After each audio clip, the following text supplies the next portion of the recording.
Welcome to Native America Calling. I'm Sean Spruce. A Native-owned coffeehouse and other businesses in Minneapolis are among a loose-knit network of support for protesters resisting the tense crackdown by immigration agents. Activists and community leaders there and in cities across the country are developing a new set of methods for what they say will be a long-term protest. No one can predict yet what the consequences of those actions will be. We'll hear about those efforts in a handful of cities right after the news.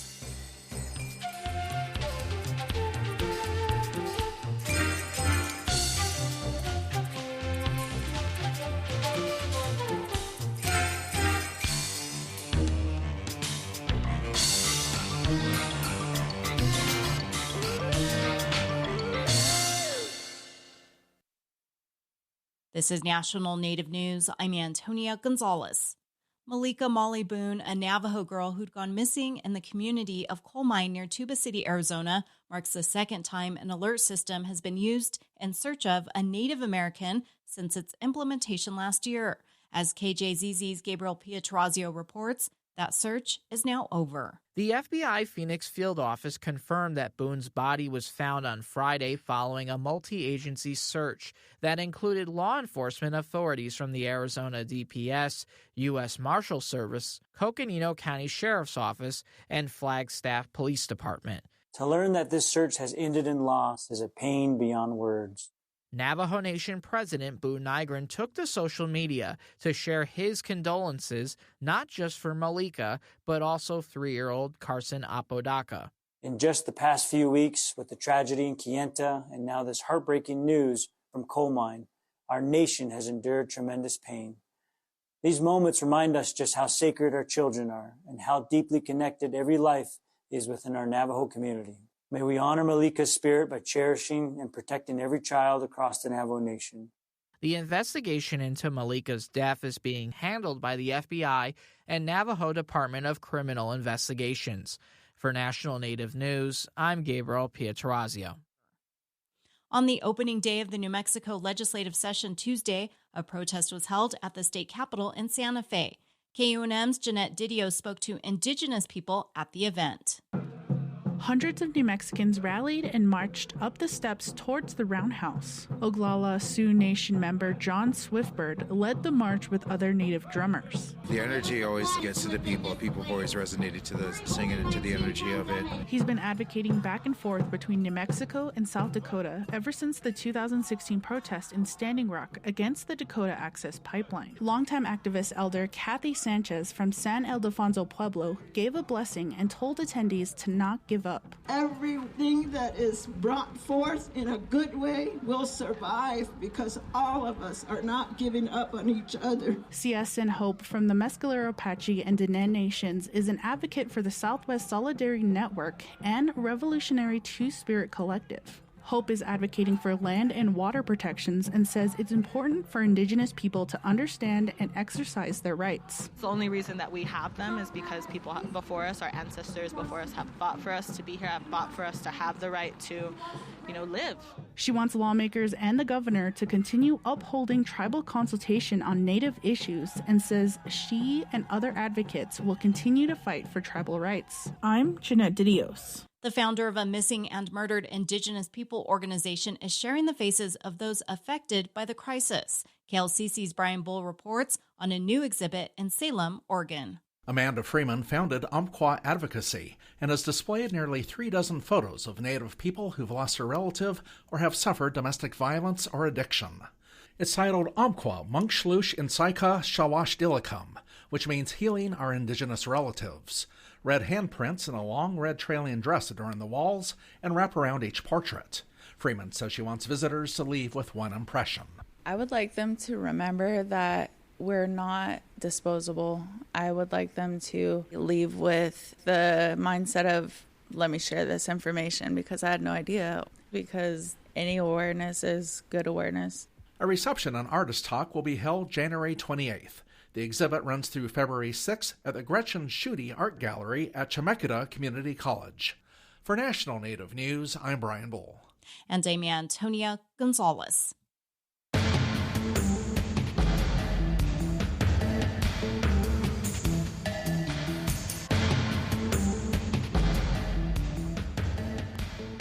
National Native News is produced by Koahnic Broadcast Corporation with funding by the Corporation for Public Broadcasting. Support for law and justice-related programming provided by Hobbs, Strauss, Dean & Walker, LLP, a national law firm dedicated to promoting and defending tribal rights for over 40 years. More information available at hobbsstrauss.com. Support by the American Indian College Fund, providing millions of dollars of scholarships to Native students every year. Applications are accepted through May 31st at collegefund.org or by phone at 800-766-FUND.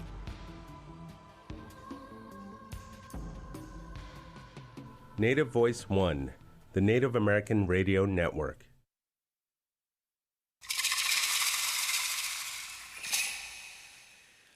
This is Native America Calling. I'm Sean Spruce. The Trump administration is putting the full weight of the federal government behind its unprecedented immigration crackdown in Minneapolis, Minnesota. The Department of Homeland Security has flooded the Twin Cities with as many as 3,000 immigration officers. President Trump put another 1,500 active duty soldiers on standby to quell protests. And the Department of Justice subpoenaed at least 5 Minnesota officials, including the governor and mayor of Minneapolis, claiming they impeded federal law enforcement efforts. Activists and officials in other cities are preparing for the potential that Minneapolis could be just the beginning. Native American residents, businesses, and community organizers in the Twin Cities are part of the effort to counter what they see as an overreach of federal authority. They are learning from and teaching their counterparts in other cities.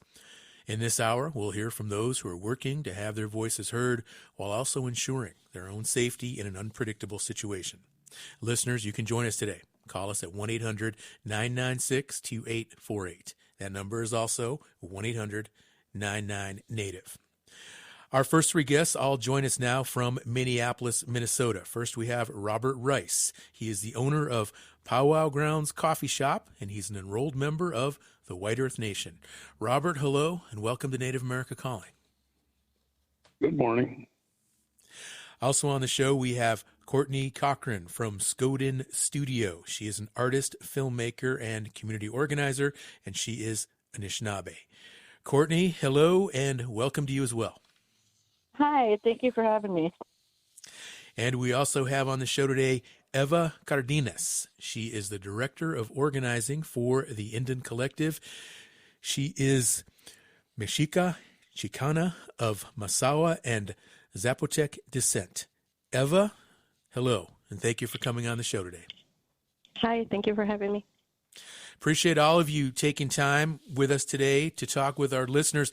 Robert, I want to begin with you because you have established yourself as a support hub for the current unrest in Minneapolis. What prompted you to take this on? Well, in 2020, during the George Floyd riots, we kind of experienced a similar issue with the riots going on. We set up patrols and tried to protect our Native American businesses that have been established here for many years, and we didn't want to have them damaged and then have to replace those. So we were trying to protect our own community, and what that did is also protected other businesses that are in our corridor. Well, tell us more about some of the activities that are going on at this support hub, and what effect do you think you're having?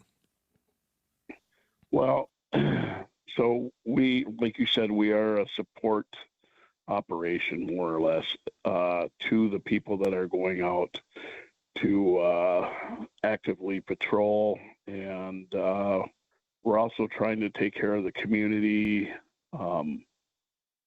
with people are donating a bunch of stuff,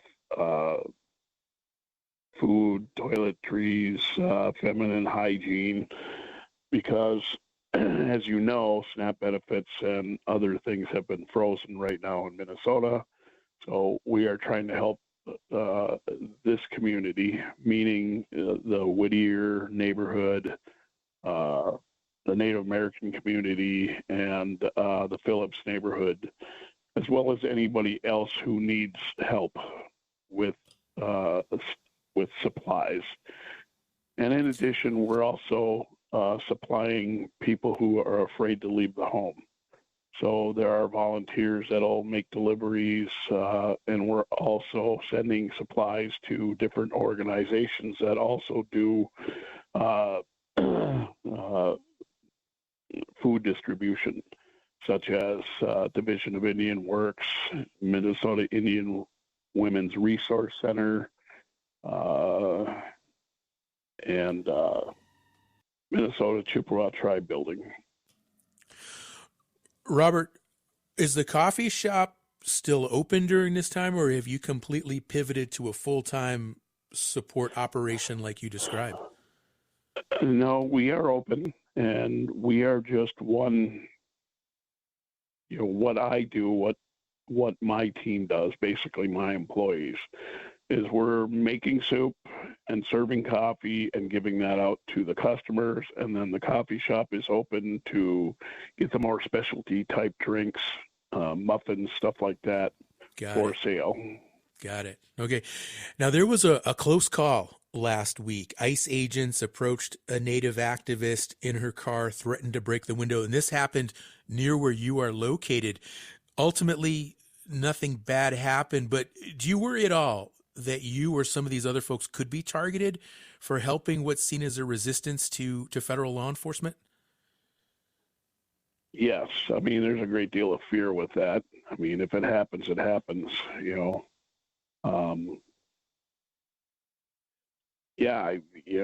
I'm sure they can do whatever they choose to right now.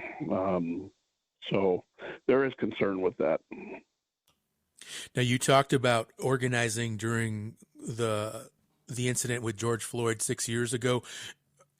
How is this different, or is it different right now, what we have going on? And what did you learn in terms of just taking precautions and also just some of the organizing strategies that it looks like you're working on and developing?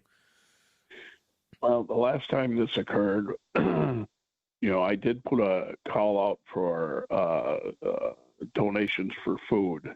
And the food I was talking about was like hamburgers, hot dogs, buns, and we could cook food for all the people that came down to help patrol the neighborhood. And what happened was everybody just started bringing stuff. I mean, I literally was staying here in the building for about 21 days. And I was sleeping. I woke up and I'm like, oh my God, look at all this stuff. What are we going to do with it? And it just kept coming and coming and coming.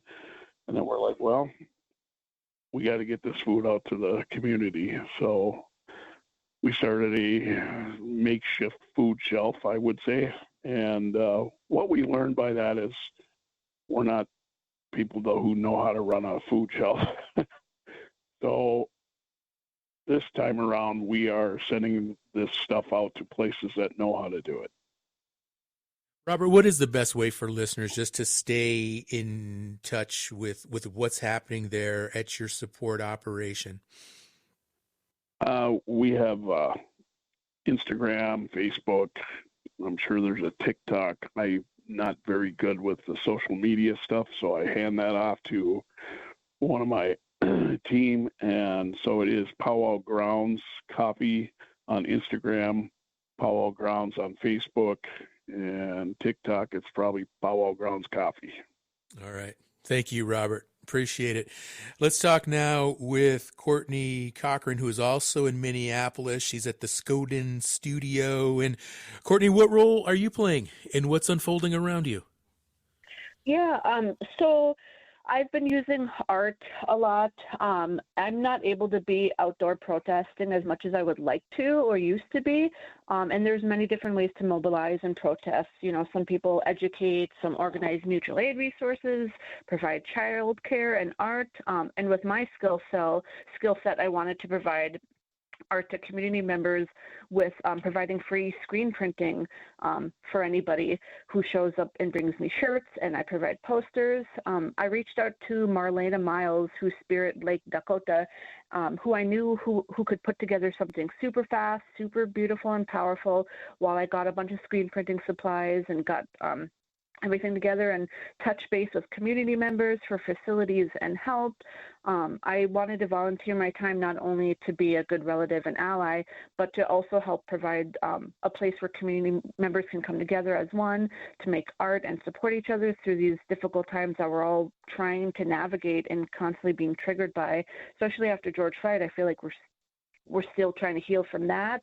And so we're just, trying to navigate this, and art pushes these movements forward. Art shifts culture. Art is one of the ways that connects and builds community. And it's just so important to bring community together. And also with the design that I've been doing that Marlena created, to remind ICE whose land they're on, which is Dakota land, before kicking them out. And especially during these times, we need to continue creating and finding joy wherever we can, and just come together and support each other and take care of each other. Yeah, Courtney, I think so many listeners will appreciate what you're describing. And it's also important to remember, like so many times, like some of these really high profile historic hashtags and slogans, they come from events like this. They come during crises. Definitely. Oh, for sure. And it's just, mobilizing with this art and being able to, have everyone included on these movements as well. And it's been really powerful to see for sure. And, there's been many people that have been reaching out to Marlena and I to help screen print and volunteer with or with no experience. And, we wouldn't have been able to do this without our community and people coming together.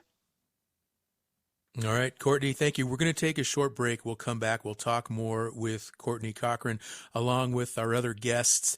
And the phone lines are open for anyone who would like to join this conversation. Maybe you are in the Twin Cities right now and you are involved in what is unfolding. Maybe you've been out and you've done some protesting yourself, or you're just on the sidelines. Maybe you're on social media and you're just paying attention. You're concerned.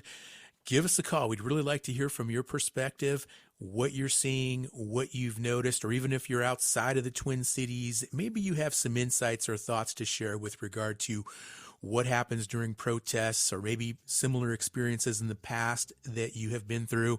You can do that. You can let us know. You can join the conversation. Just pick up your phone and call us. The number is 1-800-996-2848.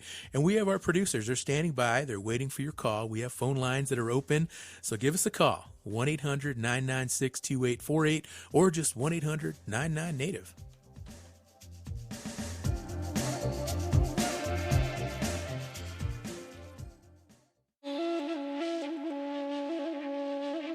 A tribe in Nevada entered into a profit-sharing agreement with a Canadian mining company that might be a new path for similar projects in the future. It gives the tribe greater control over how the mine will function. We'll talk about a unique case of a tribe and a mining company working together on the next Native America Calling.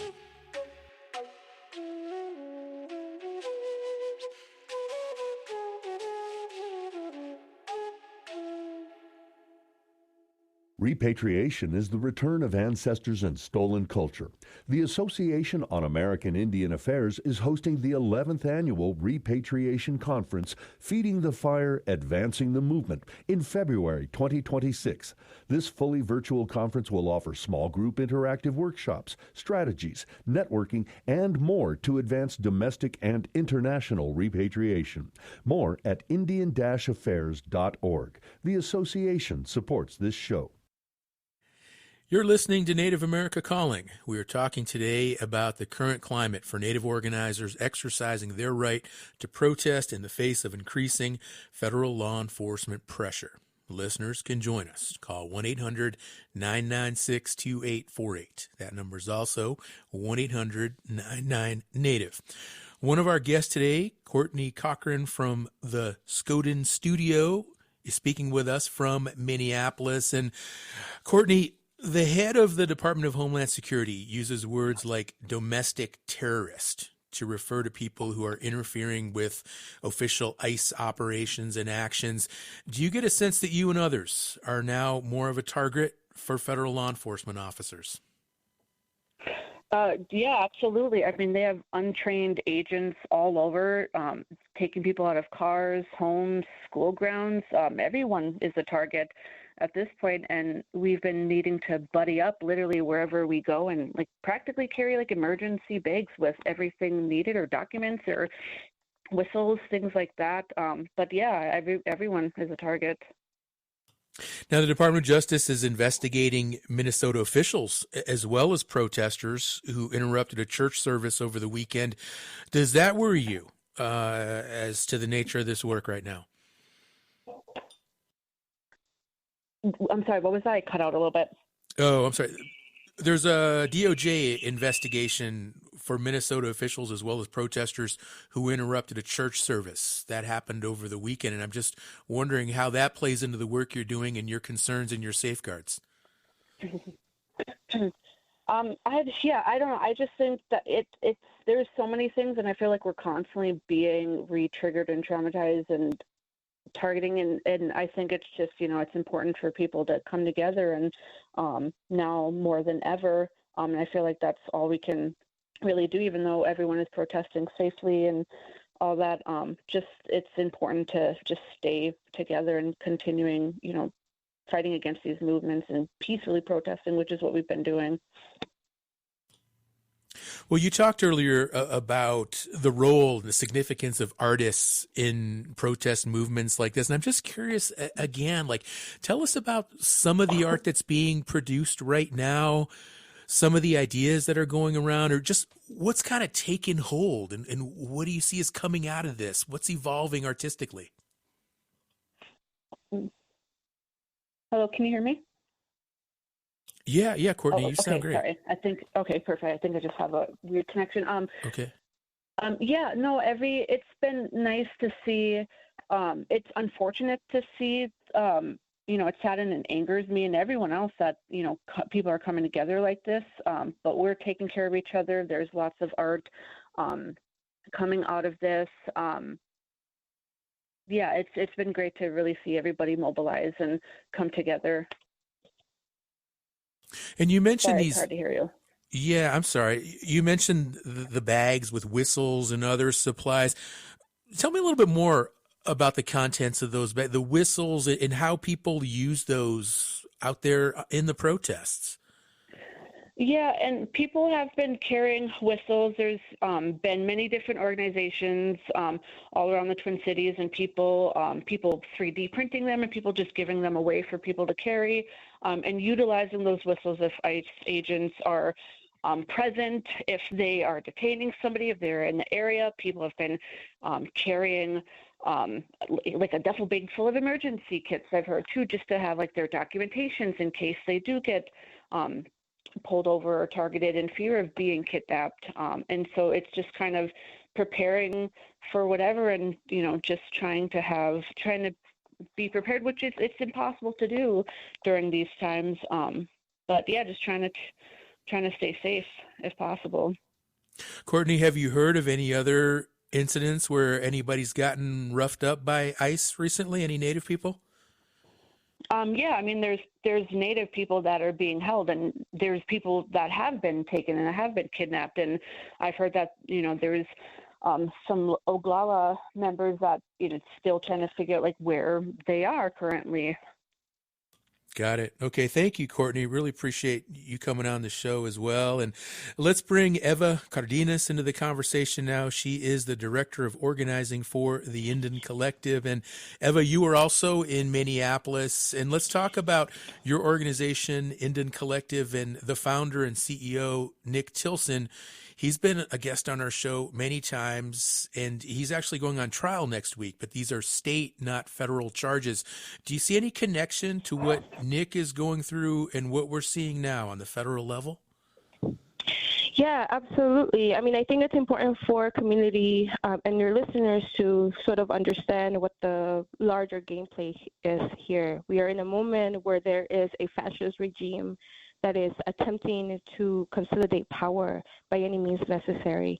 And so the repression through the use of the legal system, whether that be through slap suits or proposing these sort of domestic terrorism charges, is part of sort of that play. So what we're seeing in Nick's case particularly is that we are seeing the state agencies, the federal agencies, these positions of power use and weaponize the judicial system to get people to not defend their rights, to target leaders that are doing the organizing work, that are sort of at the front end of things to squash dissent. And so it's important for people to understand that we have the right and the duty not only to defend the rights that our relatives and our ancestors have fought so long for, but to protect sort of the clawback that we are seeing in real time of these democratic institutions.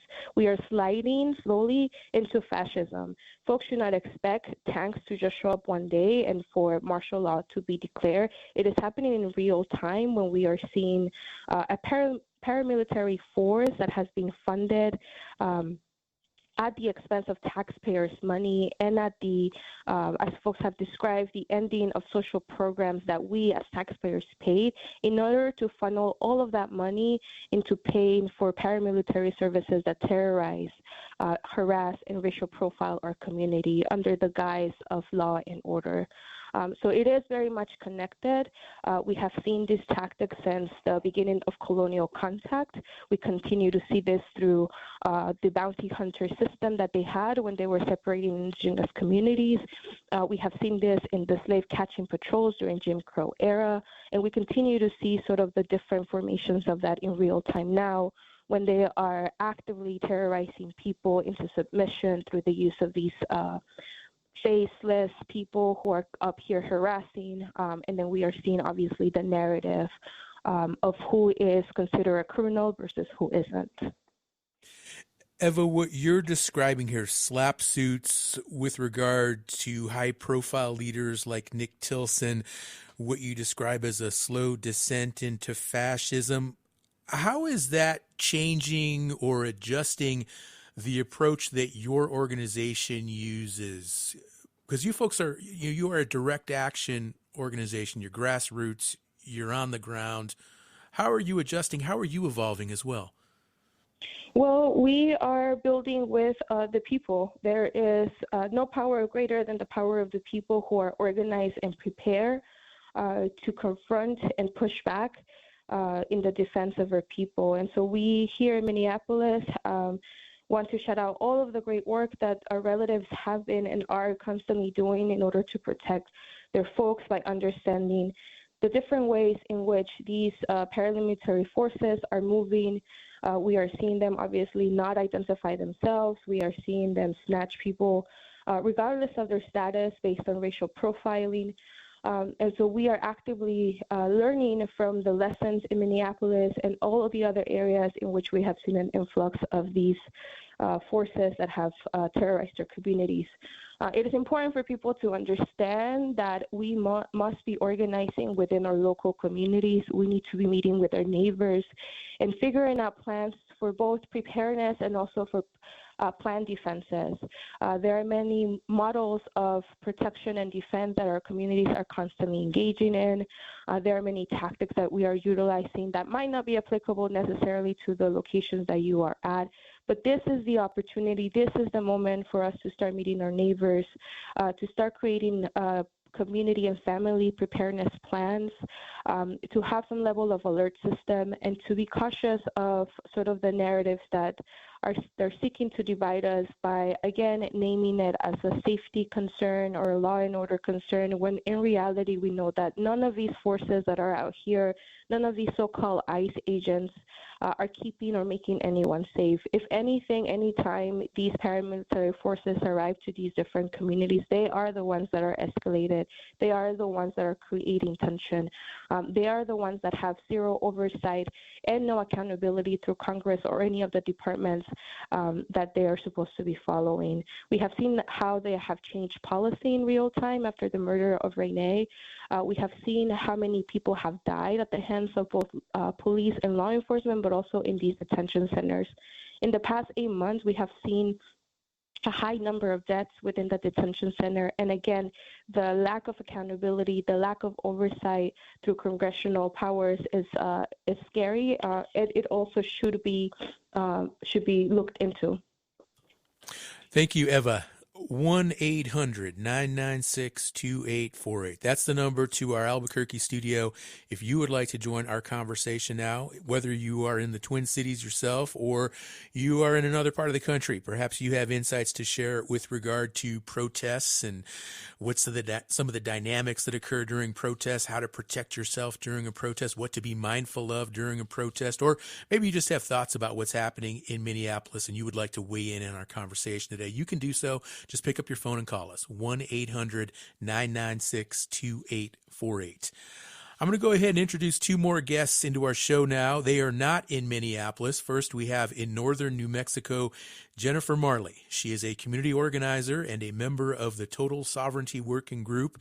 She is a citizen of San Ildefonso Pueblo. She's been on the show before. Jennifer, hello and welcome back. Thank you for having me, Sean. Sengitamo, sister.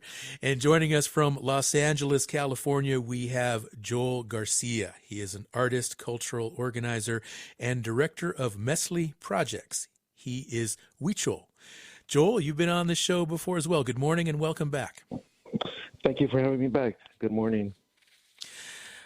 Jennifer, you have organized projects yourself, and now obviously you're watching everything happening in Minneapolis.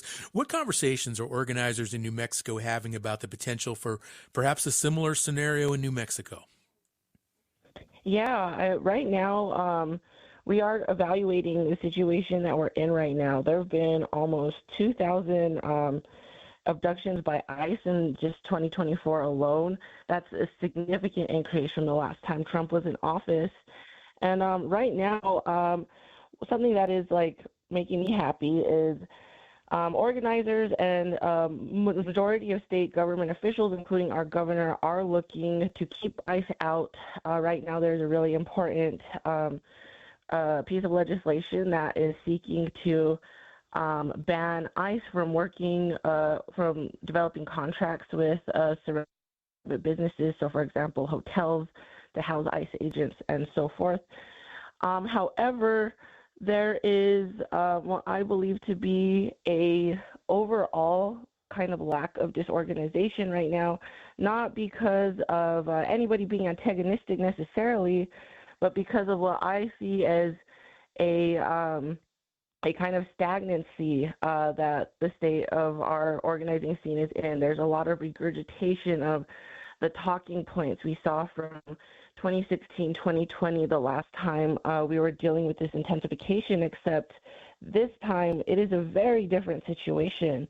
As our guest just mentioned prior, we are seeing rising fascism, and I think that because there hasn't been a sort of unified political mode of understanding what's happening right now, there has been a failure to organize cohesively. However, what we do have in our benefit that I've always believed of this area is truly the power of kinship, the power of natives and non-natives having a sense of familiarity with each other in the small towns, even in the larger cities.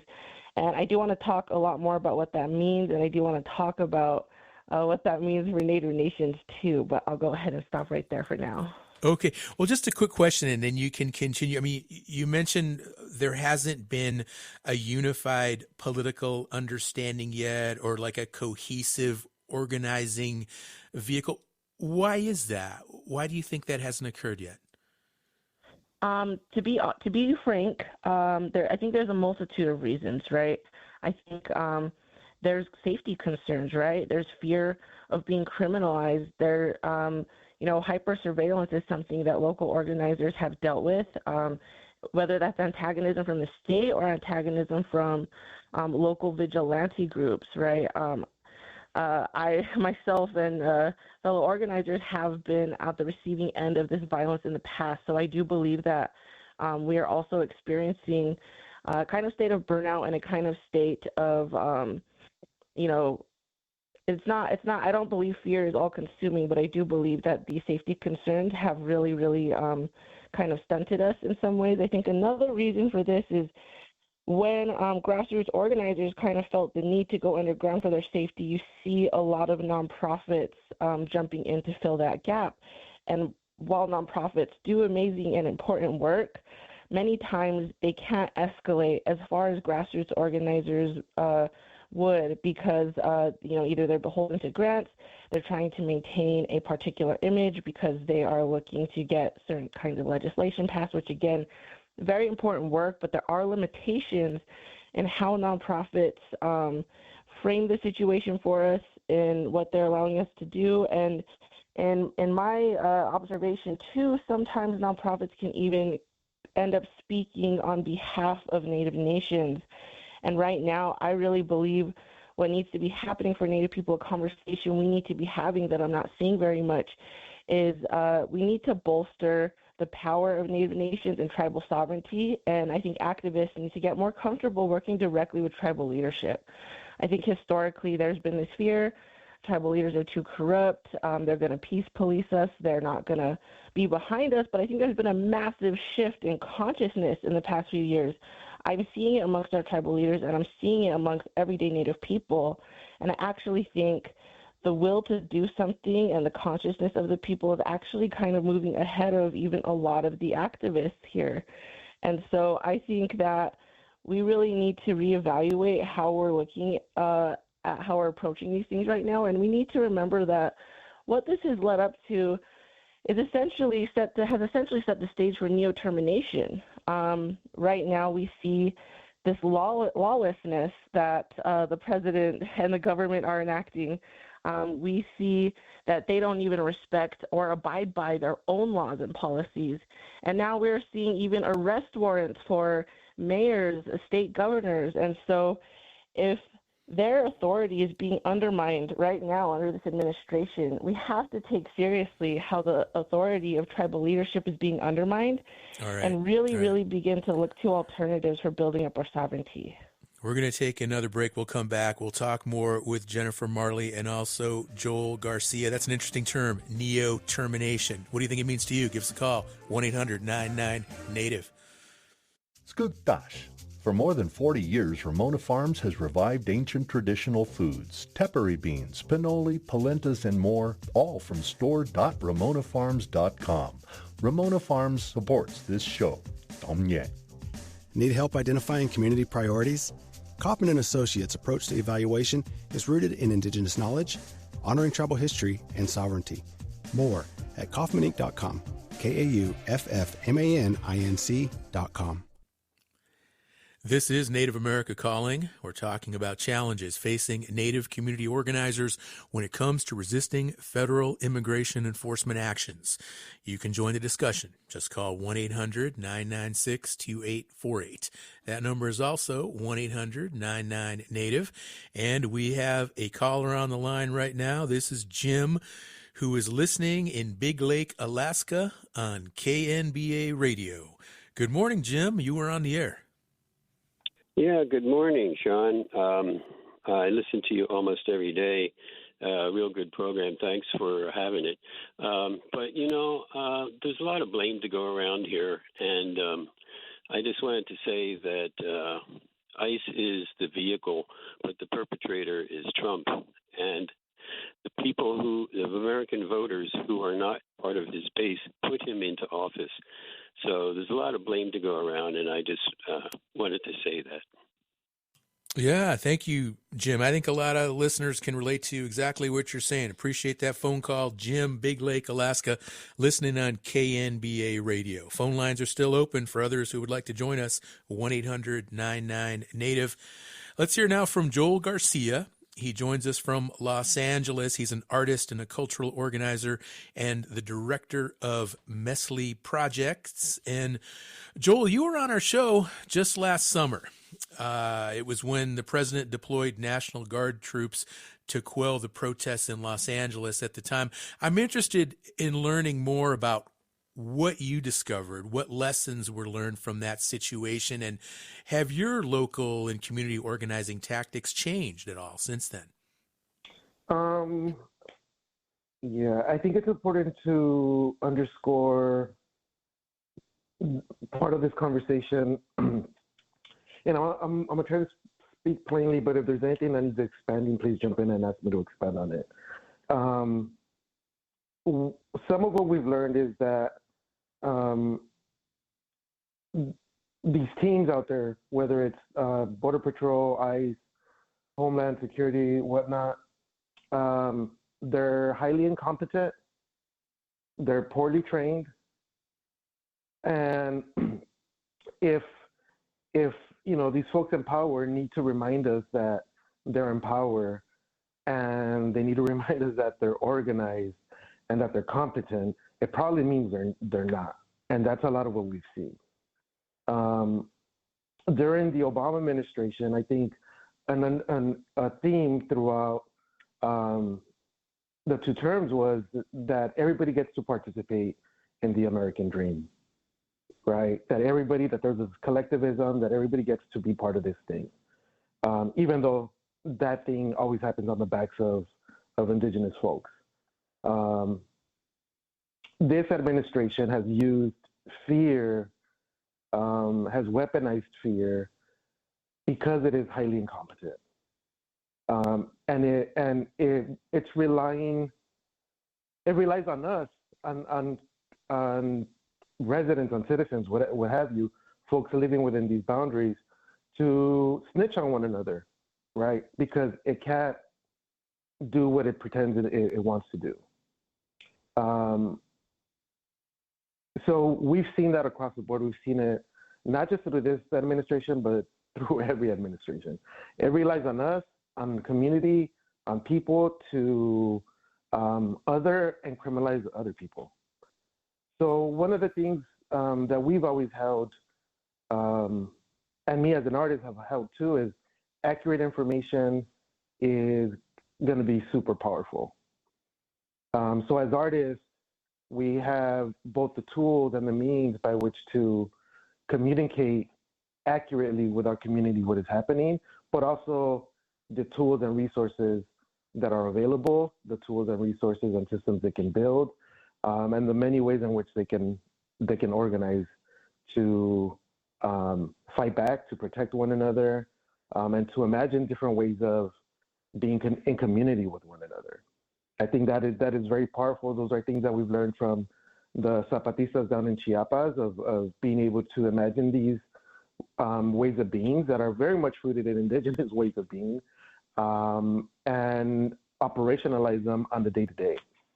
So those are some of the things we learned. Like we need to teach each other these skill sets, right? Like the language of caretaking, the language of stewardship, all these different frameworks that come from indigenous communities have been embedded into organizing at a larger scale. These frameworks from land back have been embedded into the climate justice field. So there's a lot of tools for us to really lean on at the moment to help each other organize through what is really a highly incompetent administration. And there's ways for our community members to take advantage of that. And so that's some of what we learned over, what has it been, 6 months of this? That if we teach community members how to identify what they're seeing as an ICE raid, who's actually participating in that ICE raid, and communicate that accurately to community members, whether it's with timestamps, locations, and what's actually happening at the moment is really, really powerful, and it worked. And obviously, these guys are going to learn from how community responds, and they're going to change tactics, which they have, and then come back and try again. So for us, it's being adaptable. Once we learn one strategy that might work for a month or two, we also have to be open to changing those strategies because they're adapting and mobilizing in different ways as well. Thanks, Joel. We'll talk more, but first, let's go back to the phones where we have Laura, who is listening in Albuquerque, New Mexico on station KUNM. Hello, Laura. You're on the air. Dosha, Yate, how are you doing? It's a beautiful day to be here. My name is Laura Sandoval. I am Hidatsa out of Newtown, North Dakota. I have recently finished as a cultural rep for the city of Albuquerque's Commission on American Indian and Alaska Native. I finished in 2025 when the elections came through, and I was sitting in a lunch meeting with AIO, the lady who was speaking was one of the representatives, and she was stating that she was using a law to protect herself and her family, but she wouldn't share the law. So as a Native American representative, I was sitting there. I own Holy Sun Services, LLC. When Jennifer mentioned that a lot of us are going back underground because we are going to be criminalized, we're going to be antagonized, and so I pulled down my website. As Mr. Garcia stated, we need valid, real-time information, and that's what my company was for. I'm a not-for-profit community service. So when I sat on the cultural rep position, July 3rd, the city of Albuquerque passed a tribal consultation. Any development within the city of Albuquerque is required to contact the outlying community, tribal or Pueblo communities. So with that said, with the land acknowledgements being sent out, I thought it would be more in hand to do a service recognition. In lieu of a land acknowledgement, I'm saying the Native Americans around Albuquerque should recognize that they own the land. When they took down the Albuquerque Indian School, they moved it from Albuquerque, so they need to replace that resource.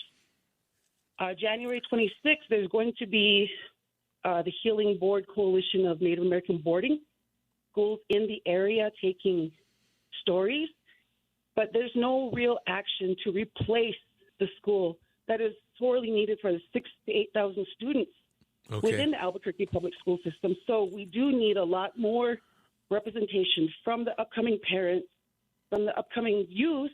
There are so many intelligent youth out here, Native American students, that we need to recognize, and we need to lift them, we need to support them. And everybody that's working with them, I acknowledge you and I thank you. All right. Laura, thank you for calling into the show. And Joel, I'd like you to respond here, because I think a lot of what Laura was just mentioning here is tribal consultation, of course, communicating with local tribes in situations like this during protests. So I'm curious to know, I mean, what's your experience working with local tribes in the Los Angeles and Southern California area? And how do you go about fostering those partnerships? Everybody's on the same page with issues like this. It's important to note that Los Angeles County does not have any federally recognized tribes, and that's intentional. We have one state recognized tribe, the Gabrielino Band of Mission Indians, who we do work closely with. We work closely with a lot of the First Peoples here in Los Angeles. So it plays out a little bit different here. So one of the things that I've learned in not just this, but in other organizing efforts, is that for folks who are rapid response networks or want to join rapid response networks, what we're doing out there is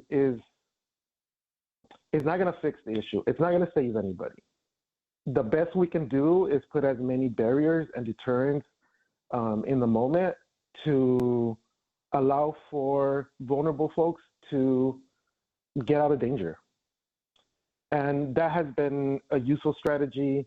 It was a useful strategy during Standing Rock. It was a useful strategy during many other instances, is understanding what policies and laws are in certain communities, in your community, where is what's private property, what isn't, and just place as many deterrents and barriers in between these federal agents and vulnerable people.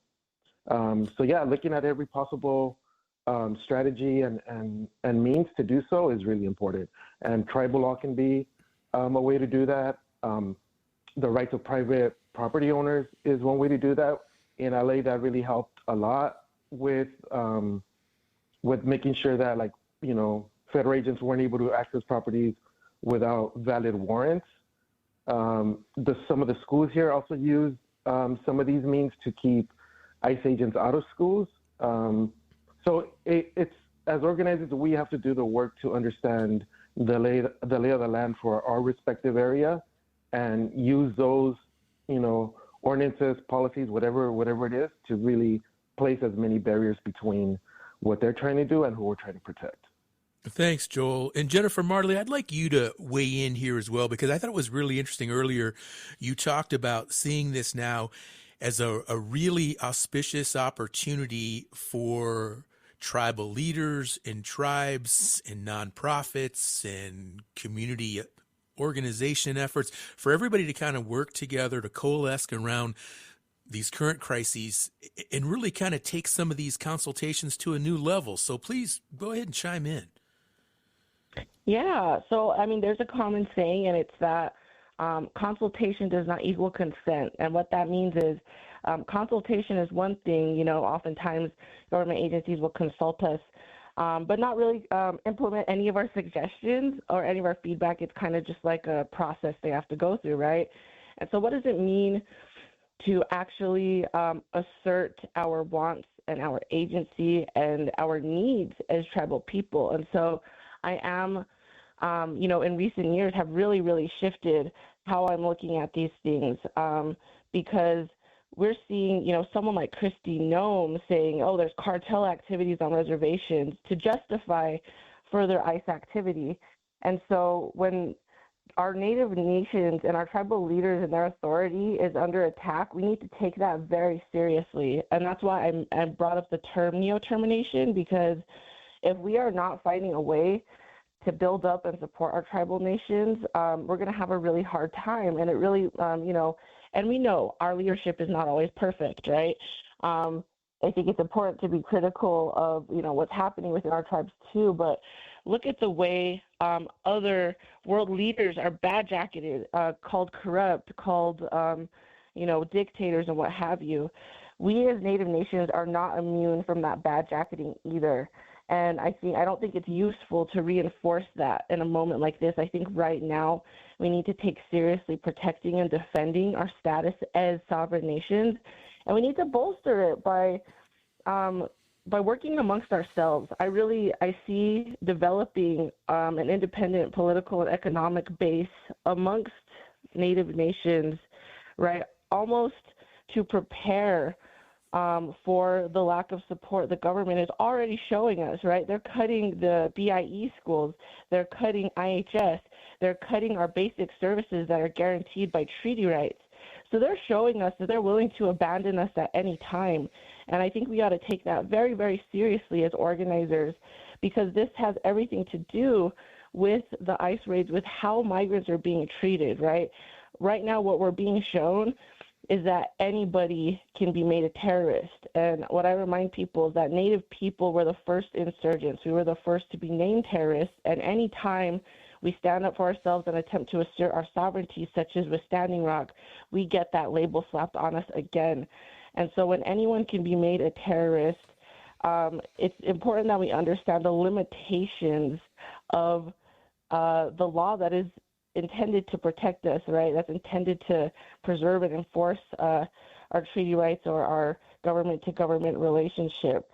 So I'm interested in seeing how organizers can look to bolster sovereignty, can look to bring that revolutionary spirit and the spirit of nation building back to our nations, so that we can start to determine our destiny on our own terms. Kunda, sister. Kunda Woha, thanks for coming on the show today. Thanks for having me.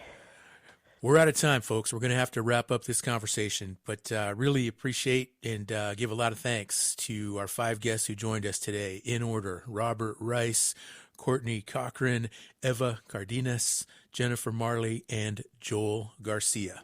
And we are out of time, so we're going to wrap this up. But please don't forget, you can join us again tomorrow for a conversation about a potential new model for partnerships to expand mining on tribal lands. Hope you'll tune in.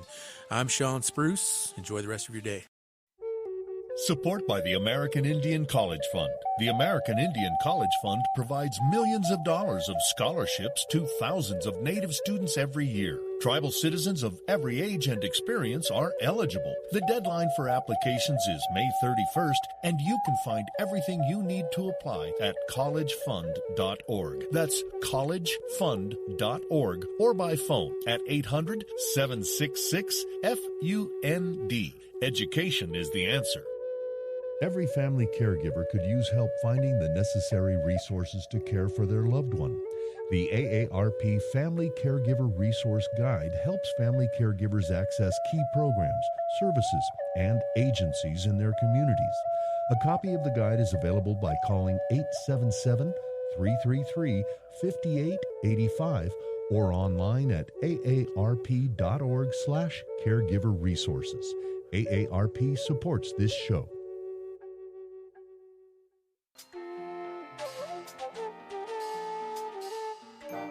Native America Calling is produced in the Annenberg National Native Voice Studios in Albuquerque, New Mexico by Quantic Broadcast Corporation, a Native nonprofit media organization. Funding is provided by the Corporation for Public Broadcasting with support from the Public Radio Satellite Service. Music is by Brent Michael Davids. Native Voice One, the Native American Radio Network.